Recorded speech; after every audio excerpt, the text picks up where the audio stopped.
You are listening to I Survived the Wild Outdoors podcast, where real outdoors men and women share their heroic tales of survival. I'm your host, Brad Mathewson, and this is their story.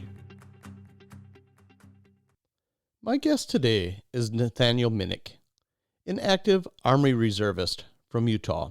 He was duck hunting near the Fish Springs National Wildlife Refuge on November 26, 2017, when his dog fell into a dangerous, unmarked hot spring. While trying to save his loyal companion, Nathaniel was badly burned. Can you explain to me what happened that day, Nathaniel? Basically started, I made my way from my sister's house in Tooele after Thanksgiving, because I spent the weekend over there. And you're in Utah, right? Yep, I'm in Utah. Okay. I had my dog with me and everything. And we headed out to Fish Springs National Waterfowl Management Area. I got out there. It's about, I'd say about 80 miles to get out there. Okay. So it's a long drive. And got out there, hunted in the morning. Was out there with my dog, and my dog's name is Jimbo. Okay. And we were out there, and we spent a good majority of the morning. We shot a few ruddy ducks and a couple mallards, but then it just kind of slowed down, and there was nothing really flying anymore. So I got a little bored, and I heard some chuckers up on the mountainside. So I was like, okay, nothing's flying, so let's go see if we can find some chuckers up on the hill. And out there at the National Waterfowl Management Area out there was no rangers out there because it was Thanksgiving weekend. So basically, me and my dog were out there by ourselves. Okay. There was nobody out there. There probably wasn't a person anywhere nearby within like probably almost 100 miles. Wow. And I got in my car, and we started driving around the hillside and heading up towards where I heard some chuckers and everything, and left the refuge. And then off the road, I saw this big area that was all flooded. And I was like, I didn't even know that was over there, because never explored that far past the waterfowl management area. And so I drove down, got as close to this place as I could, and me and my dog got out. I didn't take my gun out. I just went to go check it out a little bit, go see if there was anything sitting down on the water. And I started walking down, and this piece of land was on BLM land, so it was Bureau of Land Management land. Yep. And got down there, and there was like makeshift campfires and a lot of trash. And it was kind of interesting because there was also a big Greyhound bus that was like stuck in the ground. Really? That was, yeah, it was like sticking straight up in the air. This area, they call it Wilson Hot Springs, basically. Okay. I didn't even know the name of it. I only found out after the accident happened, what the area was called. And it's literally like maybe a mile away from the National Waterfowl Management Area. All right.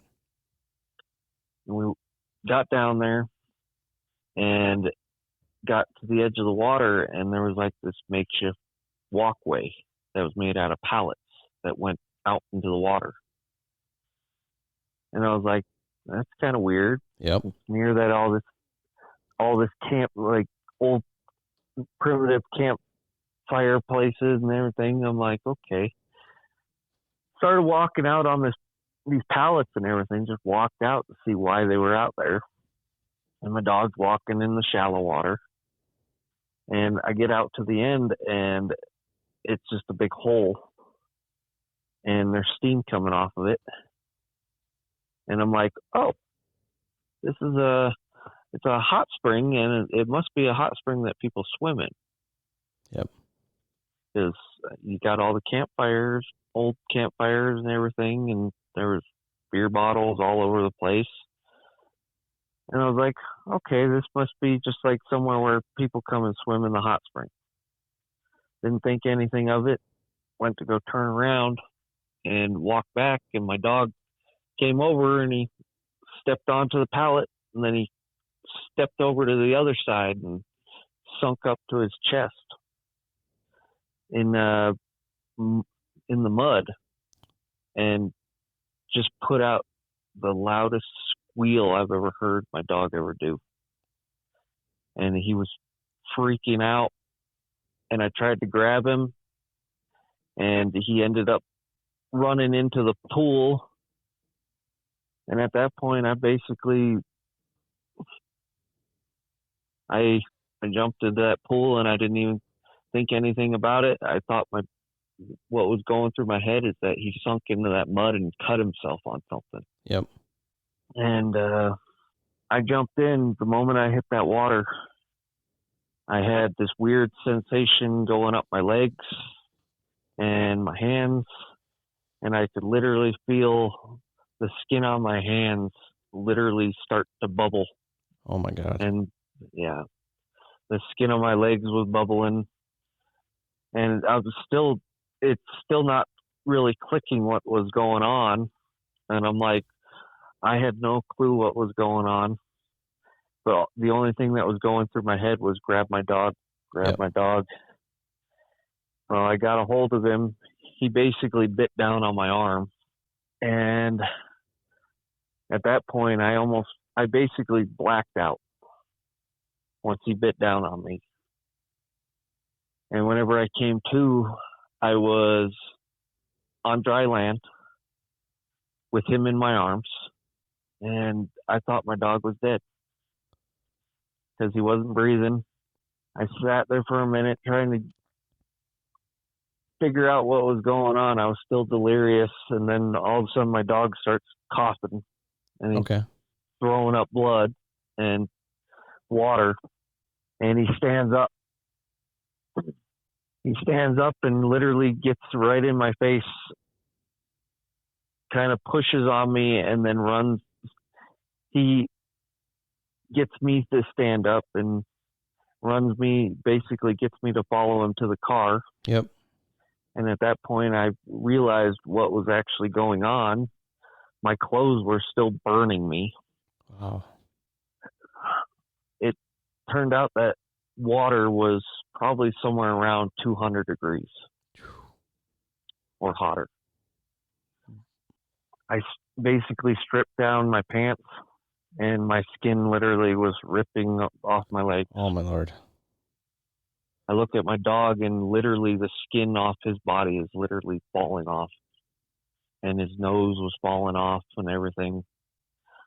The only part of my body that wasn't burned was where my jacket was. And, well, my face, I kept my head up, kept my head above water and didn't burn my face. Okay. But my upper body was all perfectly fine because my heavy duck hunting jacket that I was wearing kind of insulated you. Yeah, it insulated me, but my hands were burned and my legs were burned because all I was wearing was just a simple pair of jeans whenever I walked over there. Yep. If I would have been wearing waders, I probably wouldn't be here right now. I got in my car and I had no cell phone service. There's no cell phone service out at that refuge at all. The place is a dead zone. There's no emergency calling, nothing. So the only thing that I knew of was there was a payphone over at the main office. Okay. Right at the entrance. And nobody was over there because I was literally the only person probably within 100 miles. Got over to there, tried to use the payphone to call 911. Well, the receiver end was dead, so I couldn't hear. If the call was going through, I couldn't hear anybody. Okay. So basically, the only choice that I had was jump in my car and drive as quickly as I can, 80 miles to where I knew where there was cell phone service towards this town called Delta, Utah. And a lot of dirt roads to get to the main asphalt road. The whole entire time I'm probably doing 50 to 60 miles an hour on these dirt roads. And there was a couple times that I probably should have wrecked because I was driving so fast. And the state of mind that I was in was I needed to get help. Yep. Finally got up over the mountain to where I got cell phone service, and I got a hold of the sheriff. And the sheriff stayed on the phone with me the whole entire time. And while this is all going on, my dog has literally got his head shoved into my shoulder. Yep. He's just sitting there and he's foaming at the mouth. Basically, if I started, because I was getting to the point where I was going into shock. And he was basically keeping me awake. Yeah. But got a hold of the sheriff, and the sheriff said that they were going to meet me halfway. Okay. Still had another 60 miles to drive to where I would meet them halfway. Wow. And basically that sheriff told me, because where I got cell phone service, it was back on asphalt road. And he basically told me, he's like, I don't care how fast you have to go. Just get here as quickly as, get to the freaking halfway point, get to us as quickly as you can. And basically I started doing 100 miles an hour down this straight road. If it had curves in it, I probably would have gotten to an accident or something, because I was in and out. And right before I could see the ambulance and the sheriff, they pulled over. I started blacking out and I went off the side of the road. Oh, wow. And got there and they pulled me out of my vehicle, loaded me up into, before they pulled me out, I looked before I started blacking out completely, looked back at my dog and I just tell him I love him. And the sheriff got right up against my ear and he's like, don't worry, I'm going to get him to a vet as quickly as you can. And they loaded me up in the ambulance, took me over to Delta, and from there they had to load me up in a helicopter, fly me all the way up to Salt Lake City to the burn ward at the U of U hospital. And I spent 3 weeks in the burn ward. Yikes. But I didn't find out that my dog died till 3 days later because my mom didn't want to tell me.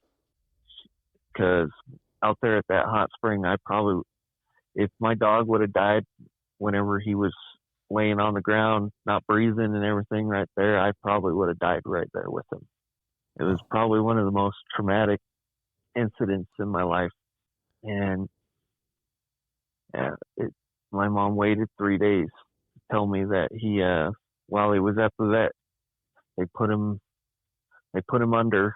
Basically, they just put him, gave him some sedatives and everything. Yep. The day that it happened. And then they tried to pull him out of the sedation the next day. Okay. And he kept going into massive seizures. And the vet basically had to make the decision to just let him go because he had literally about 70% of his body burned. He was in so much pain. That's horrible. Yeah.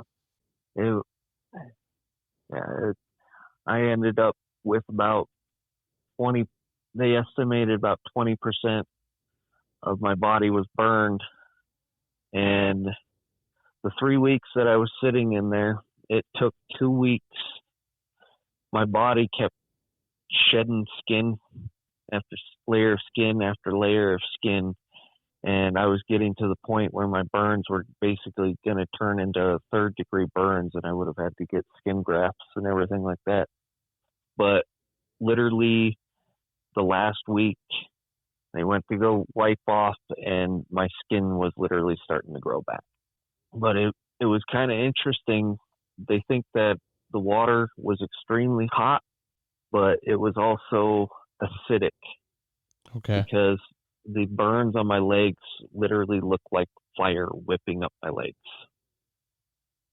It wasn't consistent with regular water burn. It was consistent with high acidic water and heat. Okay.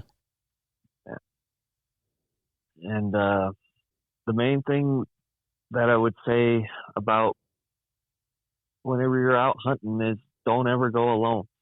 That was the one biggest mistake. I mean, I would go hunting alone by myself. And also, if you're going out to an area, make sure you know the area and everything. But the main problem that I had with that area is that there was no warning signs. It looked like a place that was people would go swimming, like a hot spring that people would go swimming in. That's what it looked like. You know, why were the pallets out there? I have no clue. I don't know why there was pallets out there. Nobody actually knows. So I also tried to get some sort of lawsuit going against the BLM because there was no signs out there. There's nothing out there. But the BLM, basically, the lawyer that I hired, he tried everything that he could to see, and the BLM kept claiming that they didn't own the property. Because there's 3 government entities out there that are right next to that spot. You have Dugway Proving Grounds, which is owned by the military. Okay. And that was literally probably about 200 yards north of where this hot spring was. And then about a mile back, you got Fish Springs National Waterfowl Management Area. And this piece was supposed to be owned by the BLM, but the whole time it was like a roundabout thing. All 3 of them didn't want to claim this spot. Of course. They didn't want to claim responsibility, anything for it. And I actually went out there the year after with my dad, and we stuck up signs all around that hot spring. Are you telling me they never signed it out after the fact? They never closed it up or anything? Nope. It's still open. There's just the signs that me and my dad put out there. Someone else is going to have the same type of accident. That's unbelievable. Yeah. There's 3 government entities that just don't want to claim the property. Did they claim they didn't know it was there? They claim that they knew it was there, but I guess nobody went out there to do any testing or anything on it. I mean, is this area known for, I don't know much about Utah at all, but I mean, is there hot springs in Utah that people actually bathe in and stuff? Yeah, there's hot springs all over the state out here. Oh, there is. Okay. Yeah, there's hot springs all over. The only difference is, so at Fish Springs National Waterfowl Management, they got an area that's back on the northern section that you're not allowed to hunt. They have it all fenced off, and there's signs that say dangerous water. That's the only thing that's on the National Waterfowl Management Area. That's back there, but that's like a mile away from this hot spring. Because there's hot springs over there, you're saying? Yeah, there's some on the northern half back there. But I didn't think anything of it because since it's technically a national waterfowl management area, it falls under the national parks, basically. And they have a tendency to close off things that they just don't want people messing around with. Yeah. It's just like in the national parks, you're not supposed to go near the hot springs there. but not all of them are dangerous. They just mark off everything. Yep. But this piece of land, which according to Onyx Hunt, you've heard of Onyx, right? It's all I run. I hunt out west. Yep. I live in Wisconsin, but I hunt out west a lot. It's all I run is Onyx. Yeah. Onyx, according to Onyx, this property is owned by the BLM, but the BLM did not claim it. They didn't want. They said, nope, we don't own it. Dugway owns it. And then Dugway was like, no, Fish Springs owns it. It just kept going around in a circle. So basically, I had an accident, and nobody wants to claim responsibility of that should have been prevented. Yeah, it's hard to believe if there's signage a mile away for some hot springs that are dangerous that they wouldn't mark all the hot springs off just to prevent an accident like this from happening. And the strange thing is, what the hell? Like, pallets all the way out there? I mean, I wonder what people were doing. I don't know. This unless the temperature of those things, it's just weird. I wonder if temperature changes in those things and they get hotter over time. I don't know anything about hot springs. We live in Wisconsin. Yeah, we have really cold lakes. Yeah, we got quite a bit of volcanic activity here in Utah. There's hot springs all over the state and old volcanoes, dormant volcanoes.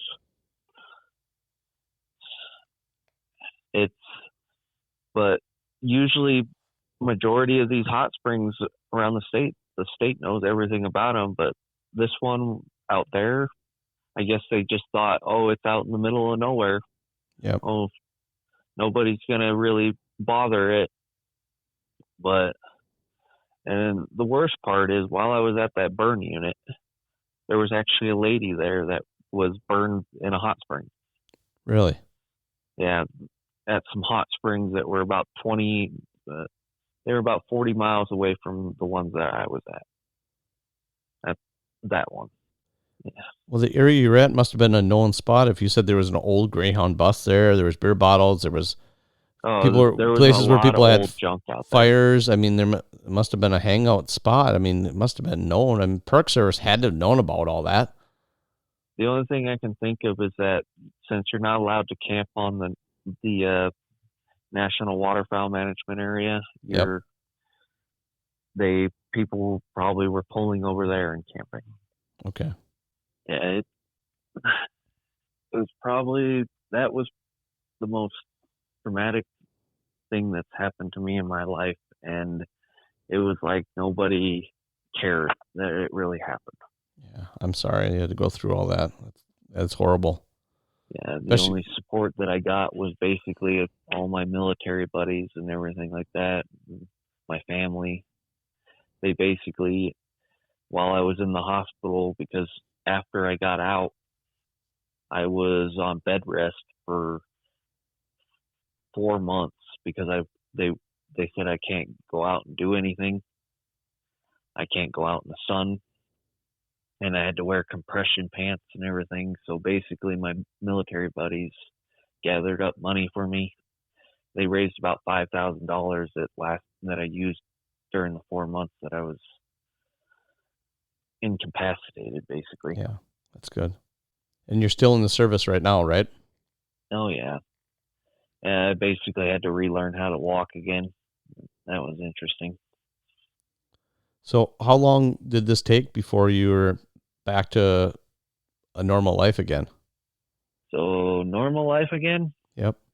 Well, the skin exposure, I couldn't get exposed to the sun for, I think it was 2 years.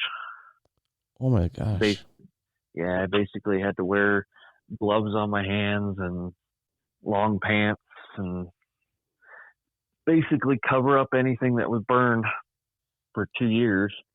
And the worst part is that 2 years prior to this happening, I got actually injured in the while I was at NTC, the National Training Center out in Fort Irwin, out in Death Valley. Okay. I actually got smashed between a LMTV and an LMTV and another vehicle, and I ended up having to get surgery. So I actually had to learn how to walk twice, basically, because it took them it. I actually just barely recovered from the surgery that they gave me, maybe about 5 months beforehand, before this all happened. Okay. So you're finally just getting out and about and running around Yeah, and duck hunting again, getting out about again, because I was literally down for, it was like 6 months. I had to basically relearn how to walk and everything. Yeah. So I went from one traumatic incident to basically rolled into another one. Oh. So I want to go back a little bit on your story. When the incident happened and you said your dog bit onto you and you kind of blacked out, do you think your dog like got you to shore and swam you to shore and got you out of there? I have no clue. That part I'm completely blacked out on. God, I would think so. That If it's otherwise like you'd still be in the water. You were telling me that, and I'm thinking, man, if your dog led you back afterward and all that, he had to have helped you get to land. Had to have. Dogs are amazing creatures and very loyal to their owners, and yeah, I'm sorry this happened to your dog and you, and you know that dog is amazing, and he saved your life. He really did. he was my best friend, basically. That dog would follow me into hell. It didn't matter where I went, he would follow me. I mean, whenever I got him, I didn't have to do any training for him, because it was like everything just, he already knew. Yep, just a natural. He was completely 100% natural. He was the calmest dog that I ever met.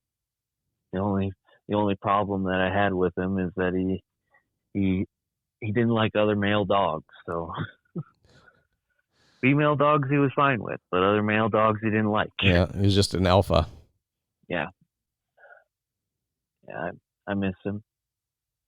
The vet that he got taken to cremated him for me, and they actually made me a nice wooden box and everything for him. All right, that was nice. I sure do miss him. I think about him all the time. Yeah, dogs are amazing creatures. So like I was telling you before, people, if you've never had a dog, it's, people sometimes throw the saying out there, "Oh, it's just a dog." It's more than that. It's family. Yeah, It's a companion. It's way more than that. It's a brother. It's family. Yeah, they're amazing animals. They really are. Well, that's how my story went. Well, thank you for sharing your story with me, Nathaniel. You're welcome, Brad.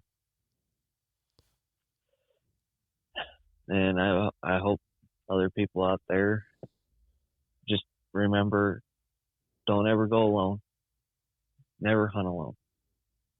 Always have somebody nearby, or some way that you can contact somebody, because you go out into areas where you have no way to contact anybody. Yep. Even if there's a payphone down the road, there's a chance that it might not work. Always have somebody there with you. Yeah, that's good advice. I spend a lot of time outdoors by myself. And I've had multiple people come on my podcast and tell me the same thing. And yeah, I always think of that. I'm like, wow, what if something happened? Of course, when you're out there, you're invincible. And a lot of it, you just kind of get complacent because you're just so used to doing this activity, be it hunting or whatever, you're backpacking or whatever you're doing. You're just so used to doing that all your life, and that's all you know. And it's comfort for you. I guess you don't even think about the dangers at all, or think about what if, because it's just a way of life. Yeah, it's a way of life. I mean, out where I was at, anything could happen. There's rattlesnakes out there. There's there's probably old mine shafts out there somewhere. There's all sorts of stuff that could happen out Mountain lions is what I worry there. about. Oh yeah, there's mountain lions out there too. Yeah, I don't worry about And those. the other thing you got to worry about sometimes is the coyotes, because I also had an incident while I was on the National Waterfowl Management out there. I had a coyote come in, and it literally tried to attack my dog. You end up shooting them? Yeah, I shot it a couple times, but it was just 2 shots, so it didn't really do much. Yeah. You won't be back. Yeah. Stinky things. But yeah, that incident happened right in the morning, and then shortly after I went over there, it just got worse. Oh, that was the same day? Yeah, that was the exact same day. Wow. Yeah, who would have thought?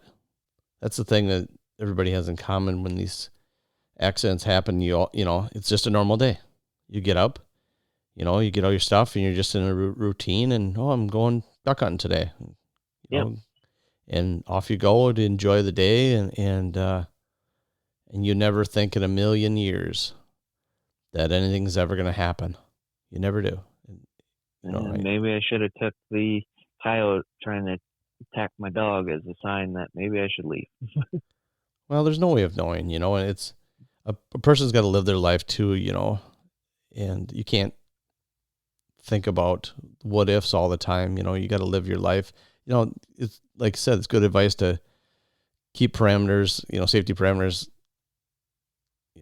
in place, basically. Have a cell phone with you, or if you don't have cell phone service and you can afford one of those inReach, and some people still run those satellite bag phones. I guess they're kind of pricey, but yeah, I know guys in Alaska run them and swear by them rather than the inReach. But I don't know, some guys run the inReach too, and I run the inReach when I've been out west. But yeah, a guy doesn't think about it. You're not thinking about all that stuff. You're just doing what you've always done and what you've always loved, and yep. You don't think about what ifs. Nope. You don't think about it most of the time. You just think about, what kind of fun can I get into today? Yep. And probably thought when you got out there, oh man, this is nice. Nobody's here. Oh yeah. Nobody's here. I can run around anywhere and everywhere. I got ducks all over. I'm not going to have any competition. This is going to be awesome. Oh yeah. It was, I got out there, like the fact that I didn't see any vehicles on the whole entire waterfowl management, because whenever you're up there at the main office, you can look down on all the ponds and everything, so you can see everything, and you can see the roads that go down there where you can take your car down, and there was nobody at any of the parking areas. And I was like sitting there, and I'm like, even the rangers are gone. I'm like, it's Thanksgiving weekend. I was like, I was expecting a couple people out here, but there was nobody out there. Nobody was out there basically the whole time I was there. Yeah, that's strange. Yeah, it was one crazy incident, and I don't think can't say that. You might have a worse incident in the future, but that was probably the worst one that I've had. Well, thankfully you made it out, Yeah, I made it out. I made it out alive. I'm glad you did. I am sad that I lost my dog, but I don't think he would have been able to live in the condition that he would have been in. Yeah, no, not that badly burned. No. His burns were far beyond mine, because he spent longer time in that water than I did. Well, Brad, that's all my story that I got for you. Dogs have a way of finding the people who need them and filling an emptiness we didn't ever know we had. Rest in peace, Jimbo, and thank you, Nathaniel, for sharing your story. And to everyone out there, stay safe and enjoy all that Mother Nature has to offer. If you like what you heard today, click the subscribe button to hear more upcoming stories. If you or someone you know have a survival story you'd like to share, contact me at isurvivethewild@gmail.com.